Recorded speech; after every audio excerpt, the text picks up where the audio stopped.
Well, hello. Welcome back to another episode of CRNA School Prep Academy. I'm your host, Jenny Fennell, CRNA. And today we are going to discuss how, I should say, does the ICU prepare you for CRNA? So many of you are thinking about what type of ICU unit to work on, and that's all great. However, I encourage you to think, well, how is my ICU unit going to serve me so I can become a CRNA? So we're going to kind of dive into how you should best utilize your time and some of the big takeaways from the aspects of critical care nursing that will serve you in your time as a CRNA. So number one, and probably the reason most of you are thinking of right now, and I'm going to save the best for last, so stick around to the end, is critical thinking.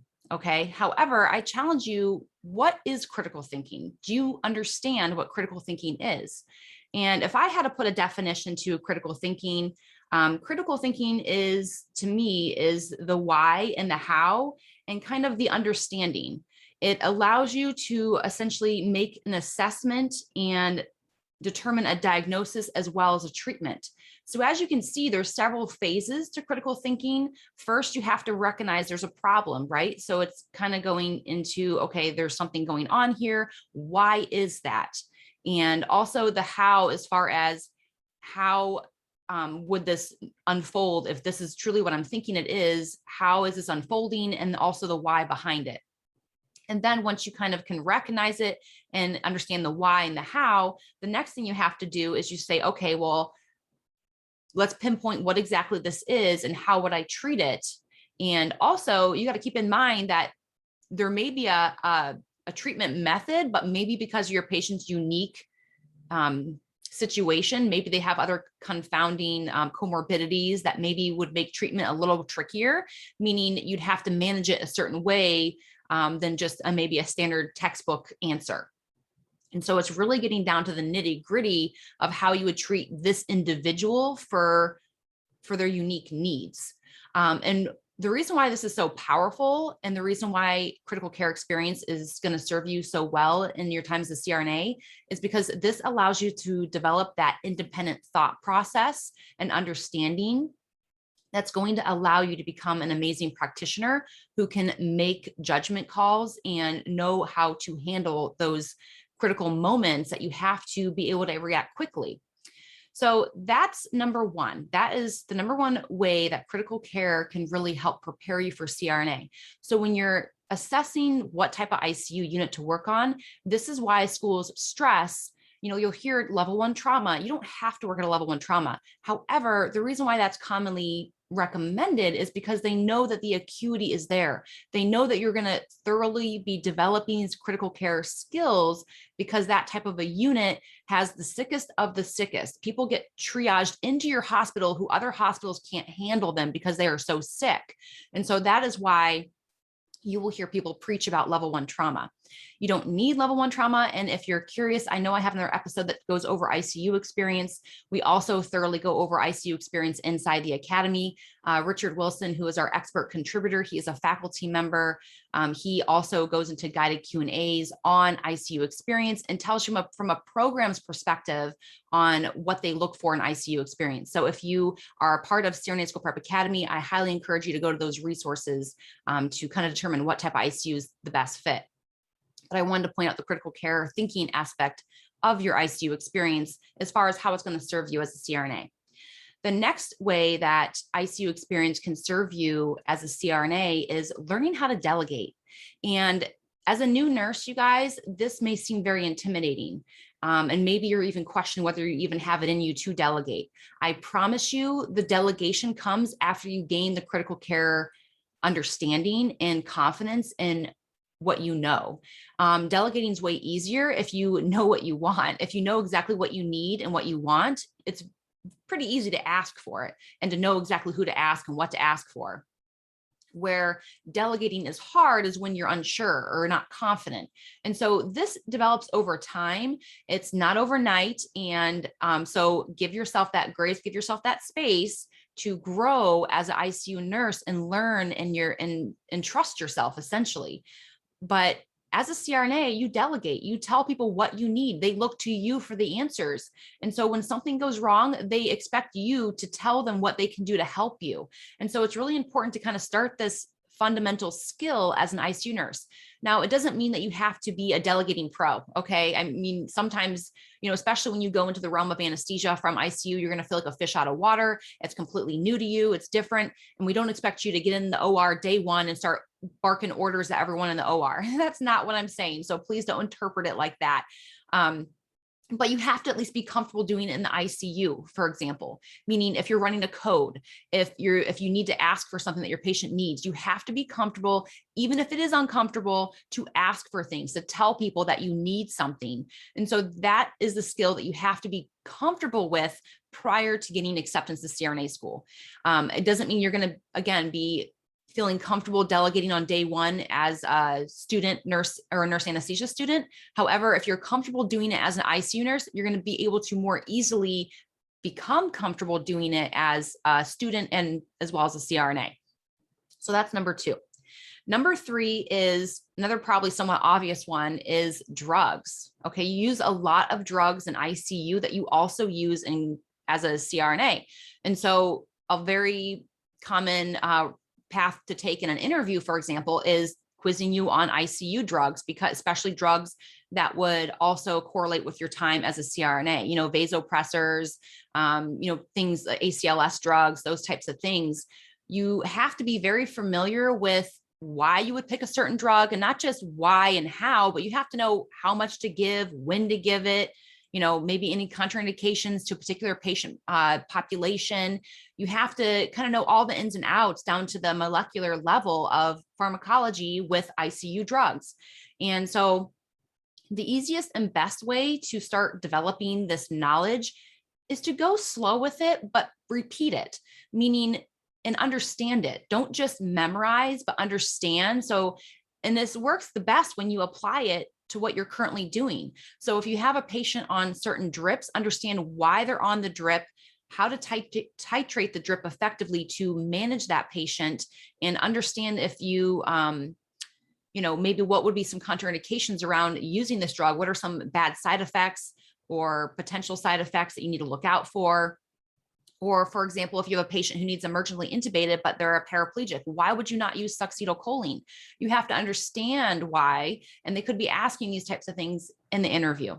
So drugs is the second or third, sorry, I'm on the third step, is a third thing that you will gain from your ICU experience, is a thorough understanding of pharmacology and why you would pick certain drugs over other drugs for certain disease processes, as well as how they work with disease process and hemodynamics and that type of thing. All right, number 4 is exposure. And what do I mean by this? Exposure to essentially critical care management, codes, respiratory failure, intubations, putting in central lines, hemodynamics, fluid management, disease processes. It's exposure to all things critical care, meaning the more you're exposed to, the more understanding you're going to develop over time, which is also back to why picking a high acuity unit is so vital to gain this knowledge and experience versus picking a small community ICU that people are, if they get really sick, they're shipped or life flighted to the nearest trauma hospital. This is why programs assess for this type of experience, and also why you need to be seeking out this type of experience, because the more you're exposed to, the better you're going to be able to understand when they're assessing your knowledge in the interview. All right, so I told you I had the last thing that was probably the most important thing.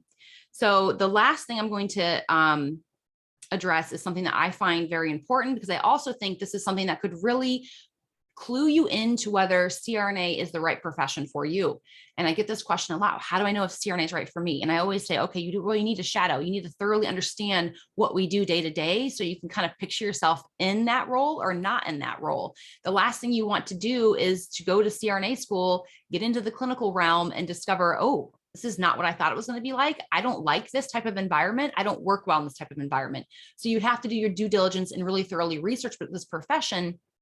However, your ICU experience can clue you into this one thing. And I encourage you to I'm going to kind of break it down a little bit so I don't get misunderstood when I'm trying to explain this. Do you like or work well under pressure?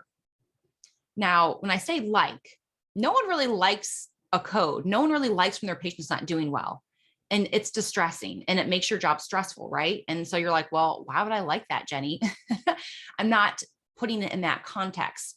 It's a sense that you can feel alive though, meaning you don't freeze, you don't close in and just sit there and rock and suck your thumb, right? You feel alive, you feel motivated to take action. You feel you get goosebumps and you're like, I'm going to do this. I'm going to stabilize this patient. I can do this. You become alive in those situations. You don't have to like it. Like, oh, I look forward to my patient coding today. No, no one wants that. And, and so like me as an ICU nurse, I actually, even though I worked in a very acute medical ICU, I hated all the death and dying. I hated it. It like tore me apart. I literally was probably the only time in my life that I was clinically depressed to that extreme.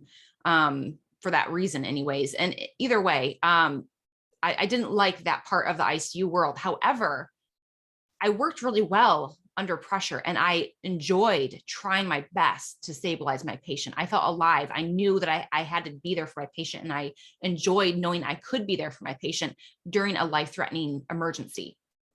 And I enjoyed the teamwork. I enjoyed being part of that well-organized oiled machine, a sense that, you delegate and you get things done. And it was amazing when we could stabilize a patient and bring him back after coding 3 times.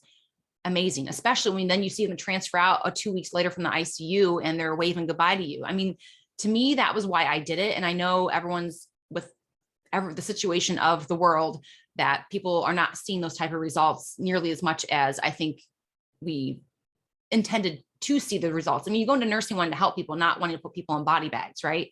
And so that wears on your emotional well-being. And I encourage, if that is you right now, please seek out help, seek out therapy, seek out guidance. A lot of hospitals offer things like this to their staff, but don't go through this alone.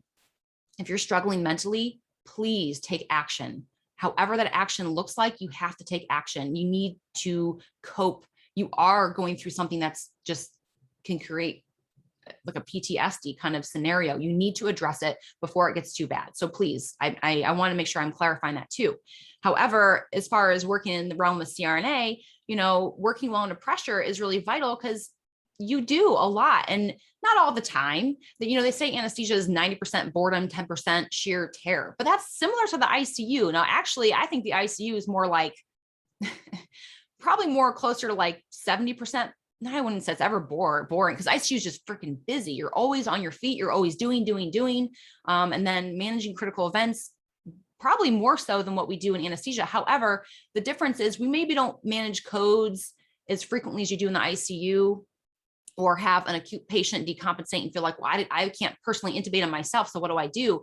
But in anesthesia, it happens more frequently to the less extreme, meaning your patient may spasm, they may bronchospasm, they may go asystolic, and it just happens so quickly, but boom, it's over. You manage it, boom, it's over. So it's not really like this ongoing spiral. You quickly take action, boom, it's over. It's a controlled environment. And so for me, I enjoy that. It's rewarding because you essentially, anything can happen at a split second and you may not even see it coming. Now, you always try to see it coming. You always try to prepare, but sometimes things just happen that you're not expecting to happen in surgery. I mean, some surgeon could hit something that's unexpected. The patient could acutely decompensate, whatever it may be.